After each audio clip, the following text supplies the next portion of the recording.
Mathieu Bock-Côté. Il représente un segment très important de l'opinion publique. Richard Martineau. Tu vis sur quelle planète? La rencontre. Je regarde ça et là, je me dis, mais c'est de la comédie. C'est hallucinant. La rencontre. Bock-Côté. Martineau. Mathieu, tu veux nous parler de l'image de Justin Trudeau à l'étranger? Ouais, c'est assez intéressant, en fait, ce qui s'est passé depuis la séquence dernière. Essentiellement, je précise, on a très peu parlé de ce qui s'est passé avec l'Inde dans le monde, mais on a beaucoup parlé de ce qui s'est passé avec le vétéran ukrainien qui avait porté un triste uniforme au moment de la Deuxième Guerre. Pardon. Et ce qui est fascinant, c'est de voir comment ça a vraiment imprimé les consciences. Je vais me permettre de raconter d'abord sur le mode de l'anecdote et ensuite sur le fond. Alors, depuis que c'est arrivé, je sais pas combien de Français, bon, je vis à Paris, vous le savez, m'ont arrêté en me disant « Qu'est-ce qui se passe avec les nazis au Canada? » Et là, donc, parce que les gens, évidemment, suivent pas ça dans le détail, ils ont un préjugé négatif envers Trudeau.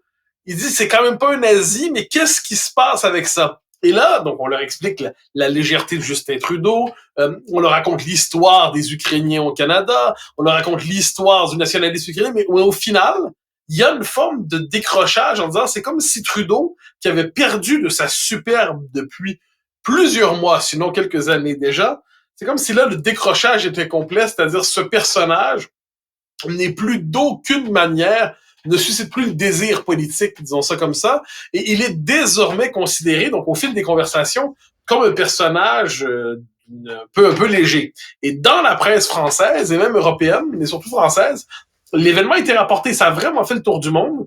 Et là, les journalistes les plus honnêtes, je dirais, cherchaient à expliquer la situation et cachaient bien mal leur embarras. Donc, j'ai l'impression que Justin Trudeau, qui cherchait à se refaire une beauté politique au Canada par une stratégie de l'international, il voulait se promener un peu partout pour dire, regardez, c'est moi qui ai de l'envergure alors que Poilievre n'en a pas. Mais cette stratégie de reconstruction de sa propre beauté par l'international vient d'avorter assez clairement et il ne se remettra pas aussi facilement qu'il ne peut le croire de cette séquence. Mathieu, au-delà de cette gaffe épouvantable qui a amené, on a mis Zelensky dans une position extrêmement inconfortable où il était debout en train d'applaudir un ancien nazi, lui qui se défend de dire justement qu'il y a plein de nazis en Ukraine. Mais bref, au-delà de ça, ça fait longtemps qu'il y a une complaisance au Canada envers les anciens nazis parce que tu sais, on a cette image-là, les anciens nazis sont tous allés se réfugier au Brésil, mais il y en a beaucoup qui sont venus au Canada. Et on leur a donné, excuse-moi, un free ride, comme on dit en anglais. Ah, mais c'est que une situation très complexe, là. C'est-à-dire, pardonne-moi, j'ai une mauvaise toux. D'un côté, il y a quelque chose d'absolument impardonnable dans un tel engagement. De l'autre côté, après la guerre, quand on a accueilli ces gens-là, la mémoire de la Deuxième Guerre mondiale n'était pas aussi consolidée qu'aujourd'hui. Alors, faut pas l'oublier. Les Américains cherchaient à rapatrier les saviants, appelons ça comme ça, du Troisième Reich vers eux pour leur dire travaillez pour nous dans nos propres programmes. Donc, après la guerre, il y a une forme d'ambiguïté.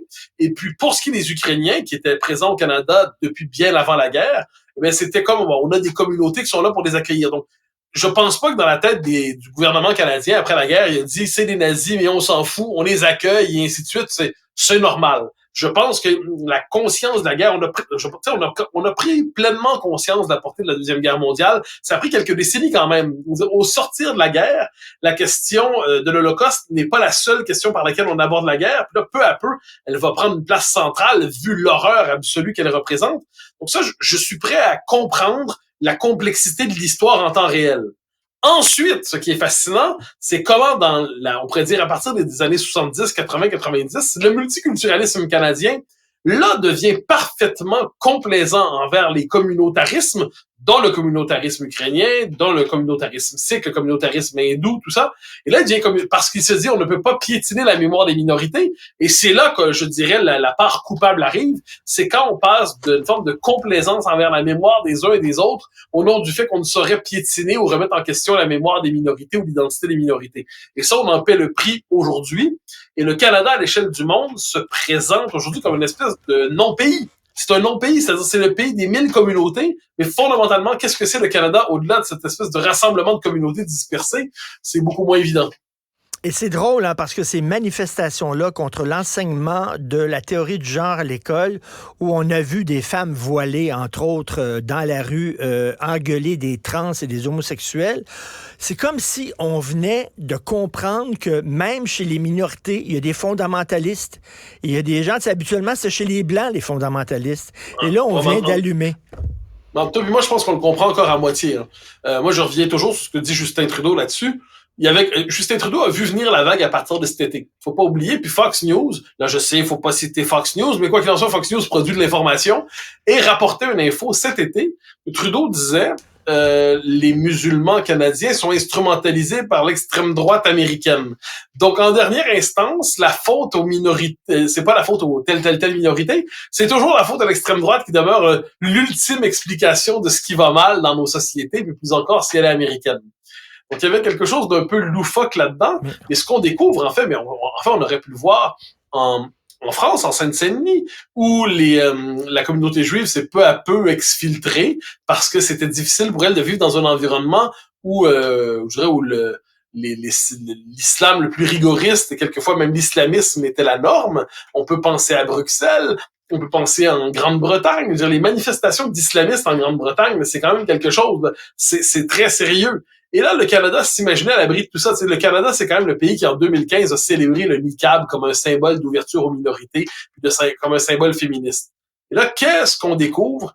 Ben que ça marche pas de même. Mais je crois pas que le logiciel multiculturaliste canadien va l'enregistrer. Il va, en dernière instance, expliquer que c'est toujours la faute au seul coupable autorisé. L'homme blanc hétérosexuel, lui, il va être coupable jusqu'à la fin des temps. Et s'il s'agit de dire, parce que moi, tu sais, je l'ai distingué, il y a une différence entre critiquer la théorie du genre à l'école, ce qui pour moi est tout à fait plus que légitime, puis critiquer l'homosexualité comme on l'a vu chez certaines de ces manifestantes. Et là, c'est plus la même chose. On ne parle pas du même sujet. Or, il y a un effet d'amalgame. Et là, aujourd'hui, parce qu'on ne veut pas, on ne sait pas quoi faire de tout ça, ben, on se dit, on trouve toujours le chemin qui conduit à la responsabilité de l'extrême droite, entre guillemets, mais dans les faits, ce sont des communautarismes qui éclatent.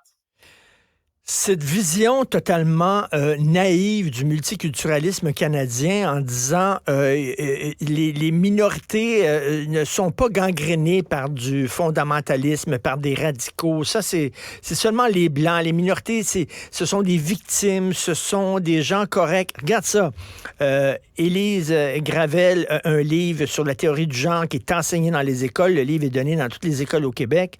Et on dit il y a des pays qui sont contre l'homosexualité. Et là, pour illustrer ça, tu as un homme blanc, okay, qui est là, puis qui parle à un enfant, puis qui dit les femmes n'ont pas le droit de coucher avec des femmes et les hommes n'ont pas le droit de coucher avec des hommes. Christy, les pays qui ont les lois les plus répressives envers les gays, c'est des pays africains ou arabes. Bien sûr. Est-ce qu'on peut le dire, bon. là? Non, parce que c'est Élise Gravel. Je veux dire, je sais qu'il est mal vu de critiquer Élise Gravel, donc je ne me le permettrai pas. Je me contenterai de dire que ses ouvrages relèvent pour moi de la propagande. Chaque fois que j'ai mis le nez là-dedans, c'est arrivé. C'est une manière, c'est très, très, très orienté. On a compris ce qu'elle pense. Bon, c'est le mot qui se tend. Là. Mais cela dit, on est incapable de se le représenter. Mais c'est partout pareil là-dessus. On le voit en France quand c'est la question de la délinquance. Tu sais, prends même en France seulement la question du rapport des femmes dans la rue. C'est-à-dire, objectivement, le harcèlement de rue vient de populations, de communautés, entre guillemets, pas tout le monde dans ces communautés-là, là, j'insiste, mais c'est plus marqué, il y a une différence culturelle marquée avec certaines communautés. Mais c'est tellement dangereux de le dire qu'on préfère ne pas le dire ou mettre ça sur le dos de tous les hommes. Et ça me rappelle, moi, c'est une séquence essentielle en 2017, après l'élection d'Emmanuel Macron pour la première fois, au métro La Chapelle-Pajol. Dans le 19e, je me trompe pas, 19e arrondissement, il y a un papier dans le Parisien qui dit les femmes n'osent plus se promener dans le métro La Chapelle-Pajol. Pourquoi? Parce qu'il y a trop d'hommes, et une arrivée soudaine d'hommes ont fait en sorte que les femmes n'osent plus s'y promener. Là, on dit, j'ai l'impression qu'on est en train d'oublier de me donner une ou deux informations. Et là, ben oui, évidemment, c'était une arrivée de migrants qui avaient des codes culturels qui sont pas du tout les mêmes par rapport à nous lorsque dans les rapports aux femmes. Et c'est cette présence-là qui faisait que les femmes n'osaient plus aller. C'est comme à Cologne en 2015-2016, dans la nuit de la Saint-Sylvestre, quand là, on a pas osé le nommer parce qu'on voulait pas faire le jeu de l'extrême droite, on voulait pas alimenter l'intolérance. Donc, on ne disait pas qu'il y avait certains problèmes qui étaient davantage connotés culturellement. Là, je leur dis, pour qu'on se comprenne bien, Dire ça veut pas dire que tous les gens de ces communautés causent problème, mais évidemment pas. Ça veut juste dire qu'il y a un effet statistique que l'on peut reconnaître et que l'on peut nommer, et ce n'est pas stigmatisé que de reconnaître des problèmes. T'sais, la question du voile islamique, qui pour moi pose problème, eh ben, c'est une question que l'on peut nommer, puis ça implique de payer les pays arabo-musulmans, puis le Pakistan, et ainsi de suite. Il faut être capable juste de nommer les choses, mais aujourd'hui, les nommer, c'est se faire accuser de stigmatisation. Écoute, il y a des pubs sociétales à la télévision québécoise pour, dire pas de violence contre les femmes. Et c'est toujours un homme blanc. C'est tout le temps un homme blanc qui bat sa femme et tout ça, qui veut la contrôler, comme s'il n'y avait pas de féminicide chez les minorités ethniques. Je vais t'en compter une autre. Il y a quelques années, je ne sais pas si tu te souviens, Julie Gaillet, qui est la compagne de François Hollande aujourd'hui, avait fait une vidéo pour dénoncer les mariages forcés aujourd'hui. Et c'est bien, effectivement, dénoncer les mariages forcés, c'est mal. Or, que mettait-elle en scène pour dénoncer les mariages forcés? Une famille bourgeoise catholique française. Là, tu te dis, c'est sûr que c'est à Versailles, puis dans le 16e arrondissement, que le mariage forcé se prive des jeunes femmes de leur vie. Là, on dit, vous nous prenez pour des idiots. Le mariage forcé, ça existe, mais ça a déjà caractérisé nos sociétés, mais ça ne les caractérise plus. Mais parce qu'on ne pouvait pas nommer le problème, parce qu'on veut pas avoir l'air raciste ou xénophobe ou tout le tralala, mais qu'est-ce qui se passe? On disait, ce sont des bourgeois de Versailles, probablement à particules, avec beaucoup d'argent, qui organisent ça. On se dit, mais c'est lunaire, mais bon, quoi qu'il en soit, c'est notre époque qui se dévoile par ses interdits. C'est incroyable. Écoute, si on faisait là, une série, puis on montrait des Hells Angels noirs, les gens diraient, ben voyons donc, les Hells Angels, ils sont pas noirs, ils sont racistes, ils veulent pas de noirs dans leurs membres, ce sont des blancs. Mais si tu montres, par exemple, je sais pas, un pimp blanc, ben, il y a bien des gens qui vont dire, ben, je m'excuse, mais la majorité des pimps, c'est une réalité statistique. À Montréal, ben, c'est souvent des gens noirs, mais t'as pas le droit de ça. Non, puis même au-delà des couleurs, imagine, là, un truc sur la mafia italienne, hein? Imagine la série Omerta, mais tous les gars dans Omerta parlaient avec l'accent du Saguenay. Là, tu te dis, ça marche pas, tu sais, la gang de la petite Italie, mais qui parle avec l'accent de Jonquière. Là, tu te dirais, faille de crédibilité. Là, on voit, là, c'est pas une question de couleur, là, c'est juste, là, c'est une dimension culturelle. Or, à l'époque, il y avait quand même ce souci de crédibilité minimale. Mais aujourd'hui, ce souci de crédibilité est disparu. Ce qui fait d'ailleurs, soit dit en passant, que, rappelle-toi cette série, je pense Netflix, si je me trompe pas, où Cléopâtre était présentée comme une Africaine au sens ethnique du terme, alors que c'est la descendante des Ptolémées. C'était une grecque, Cléopâtre. C'était pas. Or, mais c'est pas grave, on va réécrire l'histoire comme il le faut. Puis c'est fou parce que on parle de ça, puis j'ai pas l'impression, en parlant de ça, d'être un radical ou un fanatique. J'essaie juste de dire, le souci de la vérité existe, le souci des faits existe, mais non, justement. Mais ne l'oublions pas, on vit dans une société où un homme peut aller voir un gynécologue, hein, c'est le point de départ. Si on accepte ça, ben, la suite vient. Et la comédie musicale qui a gagné plein de prix, Hamilton. Alors, une comédie musicale sur Alexander Hamilton, c'est un des pères fondateurs de la Constitution américaine. Il était blanc, bien sûr, parce qu'ils étaient tous blancs. Hamilton est joué par un noir. Il n'était pas noir, Hamilton. C'est audacieux, Mais moi, je guette la série sur Martin Luther King, où Martin Luther King sera joué par Daniel Craig. Ce serait pas mal. Ou par Éric Bruno, pourquoi pas. Hein? Ou par Rémi Girard, ce serait encore mieux. Bon, Rémi Girard joue le rôle de Martin Luther King. Ça serait futé, ça serait malin, ça serait très malin.